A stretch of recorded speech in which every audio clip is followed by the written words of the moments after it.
ಎಲ್ಲರಿಗೂ ನಮಸ್ಕಾರ. Welcome to Chikkoos kitchen. ನೀವು ಫಸ್ಟ್ ಟೈಮ್ ನಮ್ಮ ವಿಡಿಯೋನ ನೋಡ್ತಿದ್ರೆ ಪ್ಲೀಸ್ ನಮ್ಮ ಚಾನಲ್ನ ಸಬ್ಸ್ಕ್ರೈಬ್ ಮಾಡಿಕೊಳ್ಳಿ, ರುಚಿಯಾದ ಅಡುಗೆನ ನೋಡಿಕೊಳ್ಳಿ. ನಾವು ಇವತ್ತು ಮಾಡ್ತಿರುವಂತಹ ರೆಸಿಪಿ ಗೋಬಿ 65, ರೆಸ್ಟೋರೆಂಟ್ ಸ್ಟೈಲ್ನಂತಹ ಖಡಕ್ ಗೋಬಿ 65ನ ಮಾಡೋದು ಹೇಗೆ ನೋಡೋಣ ಬನ್ನಿ. ಮೊದಲಿಗೆ ನೀವು ಈ ರೀತಿ ಗೋಬಿನ ನೀಟಾಗಿ ಕಟ್ ಮಾಡ್ಕೊಂಡಿರಬೇಕು. ಈ ರೀತಿ ನೀವು ಚಿಕ್ಕದಾಗಿ ಕಟ್ ಮಾಡ್ಕೋಬೇಕು. ನೋಡಿ, ಈ ರೀತಿ ನೀವು ಕಟ್ ಮಾಡ್ಕೋಬೇಕು. ಆನಂತರ ನೀವು ಈ ಗೋಬಿನ 5 ನಿಮಿಷಗಳ ಕಾಲ ಬಿಸಿನೀರಲ್ಲಿ ಸ್ವಲ್ಪ ಉಪ್ಪು ಹಾಕ್ಕೊಂಡು ನೆನೆಯೋಕ್ಕೆ ಬಿಡಬೇಕು. ಸೊ ದ್ಯಾಟ್ ಅದು ಕಂಪ್ಲೀಟಾಗಿ ನೀಟಾಗಿ ಕ್ಲೀನಾಗಿರುತ್ತೆ. 5 ನಿಮಿಷ ಆದ ತಕ್ಷಣ ನೀವು ಔಟನ್ನ ಕ್ಲೀನ್ ಮಾಡಿಕೊಂಡು ಮತ್ತೆ ನೀರಲ್ಲಿ ತೊಳ್ಕೊಂಡು ಇನ್ನೊಂದು ಪ್ಲೇಟ್ನಲ್ಲಿ ಹಾಕ್ಕೋಬೋದು. ಈಗ ನಾನು ಈ ರೀತಿ ತೆಗೆದಿಟ್ಕೊಂಡಿದ್ದೀನಿ. ಈಗ ನಾನು ಇಲ್ಲಿ ಒಂದು ಬೌಲ್ನಷ್ಟು, 1 ಕಪ್ನಷ್ಟು ಕಾರ್ನ್ಫ್ಲೋರ್ನ ತೊಗೊಂಡಿದ್ದೀನಿ. ನೀವು ಕಾರ್ನ್ಫ್ಲೋರ್ ತೊಗೋಬೋದು, ಬೇಕಿದ್ದರೆ ರೈಸ್ ಫ್ಲೋರ್ನ ಕೂಡ ತೊಗೋಬಹುದು. ಅಕ್ಕಿ ಹಿಟ್ಟನ್ನು ಹಾಕೋಬೋದು. ನಾನಿಲ್ಲಿ ಕಾರ್ನ್ಫ್ಲೋರ್ನ ಹಾಕ್ಕೊಂಡಿದ್ದೀನಿ. ಇಲ್ಲಿ ನಾನು 1 ಕಪ್ನಷ್ಟು ಕಾರ್ನ್ಫ್ಲೋರ್ನ ಗೋಬಿ ಮೇಲೆ ಹಾಕ್ಕೊಂಡಿದ್ದೀನಿ. ಈಗ ನಾನು ಇದಕ್ಕೆ 1/2 ಕಪ್ನಷ್ಟು ಮೈದಾ ಹಿಟ್ಟನ್ನು ಹಾಕುತ್ತಾ ಇದ್ದೀನಿ. ಇಲ್ಲಿ ನಾನು 1/2 ಕಪ್ನಷ್ಟು ಮೈದಾ ಹಿಟ್ಟನ್ನು ತೊಗೊಂಡಿದ್ದೀನಿ ಬೌಲ್ನಲ್ಲಿ. ಇದನ್ನು ಕೂಡ ನಾವು ಈಗ ಗೋಬಿ ಮೇಲೆ ಹಾಕ್ಕೊಂಡು ಎರಡನ್ನೂ ಚೆನ್ನಾಗಿ ಮಿಕ್ಸ್ ಮಾಡ್ಕೋತೀವಿ. ಇಲ್ಲಿ 1 ಟೇಬಲ್ ಸ್ಪೂನ್ನಷ್ಟು ಉಪ್ಪನ್ನು ಹಾಕ್ಕೊಂಡಿದ್ದೀನಿ. ನಿಮಗೆ ಎಷ್ಟು ಬೇಕೋ ಅಷ್ಟು ಹಾಕ್ಕೋಬಹುದು. ರುಚಿಗೆ ತಕ್ಕಷ್ಟು ಉಪ್ಪನ್ನು ಹಾಕ್ಕೊಂಡಿದ್ದೀವಿ. ಈಗ ನಾನು ಇದ್ರ ಮೇಲೆ ಚಿಲ್ಲಿ ಪೌಡರ್ನ ಹಾಕೋತಿದ್ದೀನಿ. 1 ಟೇಬಲ್ ಸ್ಪೂನಷ್ಟು ಚಿಲ್ಲಿ ಪೌಡರ್ನ ಹಾಕೊಳ್ತಿದ್ದೀನಿ. ಇಲ್ಲಿ ಯಾವುದೇ ರೀತಿಯಂತಹ ಫುಡ್ ಕಲರ್ನ ನಾವು ಬಳಸ್ತಿಲ್ಲ, ಯಾವುದೇ ರೀತಿ ಮಸಾಲೆನೂ ಕೂಡ ನಾವು ಬಳಸ್ತಿಲ್ಲ. ನಿಮಗೆ ಖಾರ ಎಷ್ಟು ಬೇಕೋ ಅಷ್ಟನ್ನು ನೀವು ಹಾಕ್ಕೋಬೋದು. ಇಲ್ಲಿ ನಾನು 1 ಟೇಬಲ್ ಸ್ಪೂನಷ್ಟು ಚಿಲ್ಲಿ ಪೌಡರ್ನ ತೊಗೊಂಡಿದ್ದೀನಿ. ಇದಕ್ಕೆ ನಾವು ಸ್ವಲ್ಪನೇ ನೀರನ್ನು ಹಾಕ್ಕೊಳ್ತಾ ಚೆನ್ನಾಗಿ ಮಿಕ್ಸ್ ಮಾಡ್ಕೋಬೇಕು. ನಿಧಾನವಾಗಿ ಮಿಕ್ಸ್ ಮಾಡ್ಕೋಬೇಕು. ಎಲ್ಲ ಗೋಬಿಗೂ ಚೆನ್ನಾಗಿ ಅದು ಅಂಟ್ಕೋಬೇಕು. ಆ ರೀತಿ ನೀವು ಮಿಕ್ಸ್ ಮಾಡ್ಕೋಬೇಕು. ಜಾಸ್ತಿ ನೀರು ಹಾಕೋಬಾರ್ದು. ಜಾಸ್ತಿ ನೀರು ಹಾಕ್ಕೊಂಡ್ರೆ ಅದು ತುಂಬ ಲೂಸ್ ಆಗಿಬಿಡುತ್ತೆ. ಅದಕ್ಕೆ ಸ್ವಲ್ಪನೇ ಎಷ್ಟು ಬೇಕೋ ಅಷ್ಟು ನೀರನ್ನು ನೋಡಿ ನೀವು ಹಾಕ್ಕೊಂಡು ಚೆನ್ನಾಗಿ ಗೋಬಿಗೆ ಮೆತ್ಕೊಳ್ಳೋ ಥರ ನೀವು ಮಿಕ್ಸ್ ಮಾಡ್ಕೋಬೇಕು. ಇಲ್ಲಿ ನಾನು ಸ್ವಲ್ಪನೇ ನೀರನ್ನು ಹಾಕ್ಕೊಳ್ತಾ ಮಿಕ್ಸ್ ಮಾಡ್ಕೋತಾ ಇದ್ದೀನಿ. ನೋಡಿ, ಈ ರೀತಿ ನೀವು ಸ್ವಲ್ಪನೇ ನೀರನ್ನು ಹಾಕ್ಕೊಂಡು ಮಿಕ್ಸ್ ಮಾಡಬೇಕು. ಈಗ ಕಂಪ್ಲೀಟಾಗಿ ಮಿಕ್ಸ್ ಆಗಿದೆ. ನೀವು ನೋಡಬಹುದು ಎಷ್ಟು ಕರೆಕ್ಟಾಗಿ ಎಲ್ಲ ಗೋಬಿ ಕೂಡ ಕರೆಕ್ಟಾಗಿ ಮಿಕ್ಸ್ ಆಗಿದೆ. ಇಲ್ಲಿ ಯಾವುದೇ ರೀತಿ ನಾವು ಫುಡ್ ಕಲರ್ನೂ ಕೂಡ ಬಳಸಿಲ್ಲ, ಮಸಾಲೆನೂ ಬಳಸಿಲ್ಲ. ನೀವು ಬೇಕಿದ್ರೆ ಮಸಾಲ ಹಾಕೋಬಹುದು. ನಾನಿಲ್ಲಿ ಸ್ಕಿಪ್ ಮಾಡಿದ್ದೀನಿ. ಇದನ್ನು 10 ನಿಮಿಷಗಳ ಕಾಲ ನೆನೆಯೋಕ್ಕೆ ಬಿಡಬೇಕು. ಈಗ 10 ನಿಮಿಷ ಆಗಿದೆ. ನೋಡಿ, ಗೋಬಿ ಎಷ್ಟು ಕರೆಕ್ಟಾಗಿ ನೆಂದಿದೆ ಅಂತ, ಎಷ್ಟು ಕಲರ್ಫುಲ್ಲಾಗಿ ಕೂಡ ಕಾಣಿಸ್ತಿದೆ. ಈಗ ಇದನ್ನು ನಾವು ಡೀಪ್ ಫ್ರೈ ಮಾಡ್ಕೋಬೇಕು. ಈಗ ಒಂದು ಕಡಾಯಿನಲ್ಲಿ ನಾನು ಎಣ್ಣೆ ಬಿಸಿ ಮಾಡೋಕ್ಕೆ ಇಟ್ಟಿದ್ದೀನಿ. ಮೊದಲಿಗೆ ನೀವು ಗ್ಯಾಸ್ನ ತುಂಬ ಹೈ ಫ್ಲೇಮ್ನಲ್ಲಿ ಇಟ್ಕೊಳ್ಳಿ. ಎಣ್ಣೆ ಬೇಗ ಬಿಸಿ ಆಗುತ್ತೆ. ಒಂದು ವೇಳೆ ಎಣ್ಣೆ ಬಿಸಿ ಆಗಿಲ್ಲ ಅಂತಂತಂದರೆ ನೀವು ಗ್ಯಾಸ್ನ ಹೈ ಫ್ಲೇಮ್ನಲ್ಲಿ ಇಟ್ಕೊಳ್ಳಿ. ಎಣ್ಣೆ ಬಿಸಿ ಆಯಿತು ಅಂತಂದರೆ ಲೋ ಫ್ಲೇಮ್ನಲ್ಲಿ ಇಟ್ಕೊಳ್ಳಿ. ಈಗ ಎಣ್ಣೆ ಬಿಸಿ ಆಗಿದೆ. ನಾನು ಒಂದೊಂದಾಗಿ ಗೋಬಿನ ಹಾಕ್ತಾ ಫ್ರೈ ಮಾಡ್ಕೋತಾ ಇದ್ದೀನಿ. ಬಿಡಿಯಾಗಿ ಹಾಕಿ ನೀವು ಚೆನ್ನಾಗಿ ಫ್ರೈ ಮಾಡ್ಕೋಬೇಕು. ಈ ರೀತಿ ಒಂದೊಂದು ಪೀಸ್ನ ಸಪ್ರೇಟಾಗಿ ಹಾಕಬೇಕು.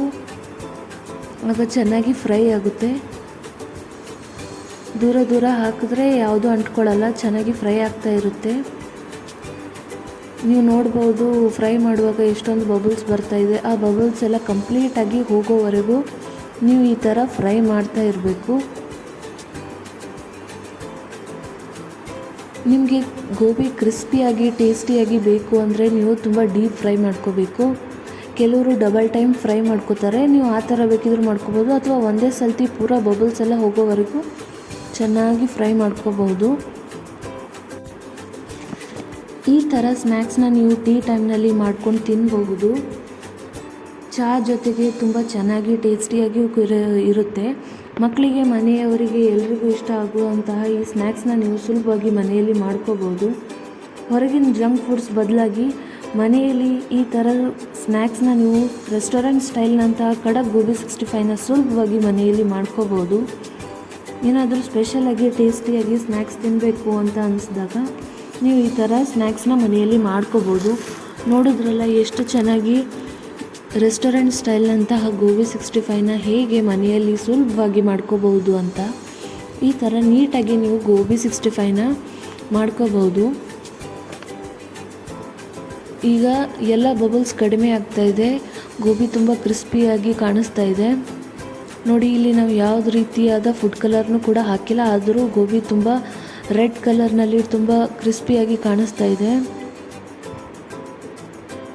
ನೀವು ನೋಡಬಹುದು ಎಷ್ಟು ಚೆನ್ನಾಗಿ ಖಡಕ್ಕಾಗಿ ಬಂದಿದೆ ಅಂತ. ಈ ರೀತಿ ನೀವು ಎಲ್ಲ ಗೋಬಿನೂ ಚೆನ್ನಾಗಿ ಫ್ರೈ ಮಾಡ್ಕೋಬಹುದು. ಯಾವುದೇ ರೀತಿ ಮಸಾಲ ಅಥವಾ ಕಲರ್ನ ಬಳಸದೆ ಸುಲಭವಾಗಿ ರೆಸ್ಟೋರೆಂಟ್ ಸ್ಟೈಲ್ನಂತಹ ಖಡಕ್ ಕ್ರಿಸ್ಪಿ ಗೋಬಿ 65ನ ನೀವು ಮನೆಯಲ್ಲಿ ಸುಲಭವಾಗಿ ಮಾಡ್ಕೋಬಹುದು. ಕಡಿಮೆ ಸಮಯದಲ್ಲಿಯೇ ನೀವು ರೆಸ್ಟೋರೆಂಟ್ ಸ್ಟೈಲ್ನಂತಹ ಗೋಬಿ 65ನ ಮಾಡ್ಕೋಬಹುದು. ನೀವು ಎಷ್ಟು ಚೆನ್ನಾಗಿ ಫ್ರೈ ಮಾಡ್ಕೋತೀರೋ ಅಷ್ಟು ಚೆನ್ನಾಗಿ ಗೋಬಿ ಕ್ರಿಸ್ಪಿಯಾಗಿ ಟೇಸ್ಟಿಯಾಗಿ ಬರುತ್ತೆ. ಇದನ್ನು ನೀವು ಸಾಸ್ ಜೊತೆಗೆ ತಿನ್ಬೋದು. ಕೆಲವರು ಇದ್ರ ಜೊತೆ ಸಾಸ್ನ ಮಿಕ್ಸ್ ಮಾಡ್ಕೊಂಡು ತಿಂತಾರೆ. ನೀವು ಆ ರೀತಿ ಕೂಡ ಮಾಡ್ಕೋಬೋದು, ಇಲ್ಲ ಈ ರೀತಿ ಕೂಡ ನೀವು ಡೀಪ್ ಫ್ರೈ ಮಾಡಿಕೊಂಡು ಕ್ರಿಸ್ಪಿಯಾಗಿ ತಿನ್ನಬಹುದು.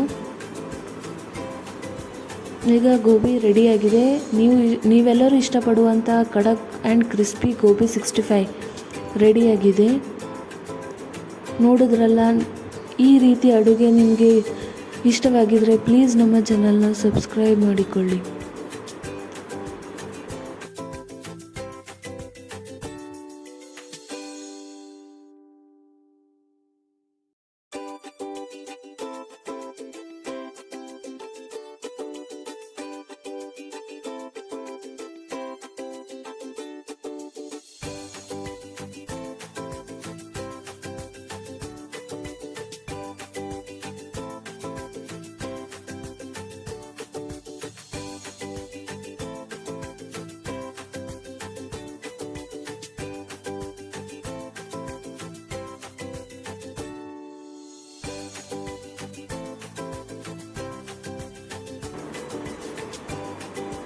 ಈ ರೀತಿ ರೆಸ್ಟೋರೆಂಟ್ ಸ್ಟೈಲ್ನಂತಹ ಗೋಬಿ 65ನ ನೀವು ಸುಲಭವಾಗಿ ಮನೆಯಲ್ಲಿ ಮಾಡ್ಕೋಬೋದು. ನಮ್ಮ ಅಡುಗೆ ನಿಮಗೆ ಇಷ್ಟವಾಗಿದ್ದರೆ ನಮ್ಮ ಚಾನಲ್ನ ಸಬ್ಸ್ಕ್ರೈಬ್ ಮಾಡಿಕೊಳ್ಳಿ. Thank you.